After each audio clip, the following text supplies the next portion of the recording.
Hello everyone, কেমন আছো সবাই?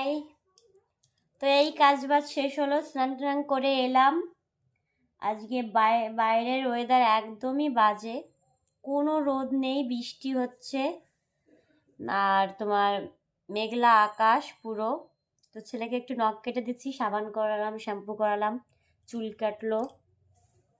পরীক্ষা যেহেতু মঙ্গলবার থেকে, তাই এখন একটু নখগুলো কেটে দিই। কালকে ভুলেও যেতে পারি, ওই জন্য কালকে আমার একটু কাজ আছে, কাঁচা ধোয়া আছে সব। ঠান্ডা মোটে সারছে না, এখন প্রত্যেক ঘরে ঘরেই সবার সর্দি কাশি।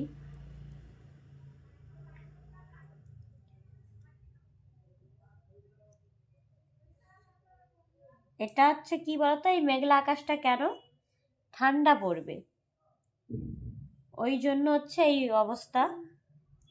কি আছে, লাগছে নাকি? তাহলে নখ হয়েছে খুব বড় বড়, সামনে আগের সপ্তাহে কেটেছি আর এই কাটছি। আমার কথা নাকে জড়িয়ে যাচ্ছে, আমি কথাও ভালোভাবে বলতে পারছি না। হ্যাঁ, হাত থেকে ওটা সরাও। ছেলের পরীক্ষা মঙ্গলবার থেকে, পরীক্ষাটা শেষ হলে একটু বাসতাম, একটু ঘুরতে যেতাম। আর আমাদের ঘুরতে যাওয়ার কথা আছে জানুয়ারি 10 তারিখে বাইরে। দেখা যাক, 3 দিনের ট্যুর, কত 2200 টাকা করে এক একজনের, 2 দিন মানে 2 রাত 1 দিন, 2 রাত 1 দিন, 3 দিন হলে কত হয়? আজকে রাতে যাবে, কালকের দিনটা থাকবো, আবার রাতে ওই হবে এক, জানি না সঠিক, যেতে পারি, ইচ্ছা আছে যদি শরীর ভালো থাকে তবে যাব।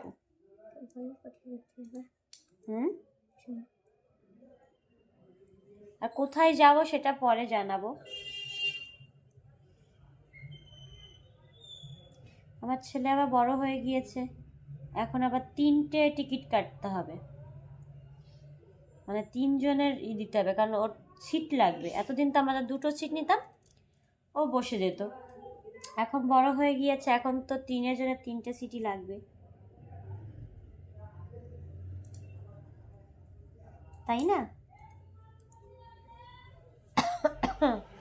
আমারও নখ হয়েছে, কাটবো এখন। একটা ফোন কেনার কথা চলছে, ভাবছি মাকে একটা ফোন কিনে দেব, কারণ আমার মায়ের বোতাম ফোন তো আমরা দেখতে পাই না, চাইলেও আশেপাশে ফোন করতে হয়। তাই ভাবছি মাকে একটা, অত দামি না, একটু কম দামের মধ্যে, মাকে আমি আর দিদি মিলে একটা ফোন কিনে দেব, যাতে দেখতে পারি ভিডিও কলে। আর আমার দিদিরাও ফোন করলে, দাদা ফোন করলে দেখতে পারে যাতে মাকে। রিয়েলমি বা রেডমি যাই পাই দেব। আমার মা তো পারে না, কিন্তু ওই দেখি শিখিয়ে দেব, যে কল আসলে কীভাবে ধরতে হয়, এইগুলোই, আর কিছু না।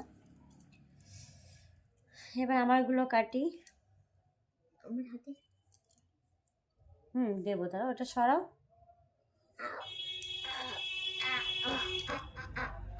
আজ কি রাত মজা হো।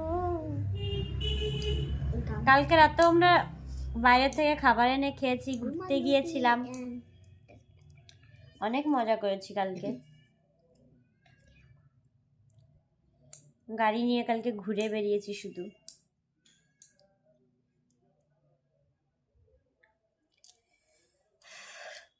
তো যাই, পরে আবার আসবো, ছেলের হাতের নখগুলো কেটে দিই।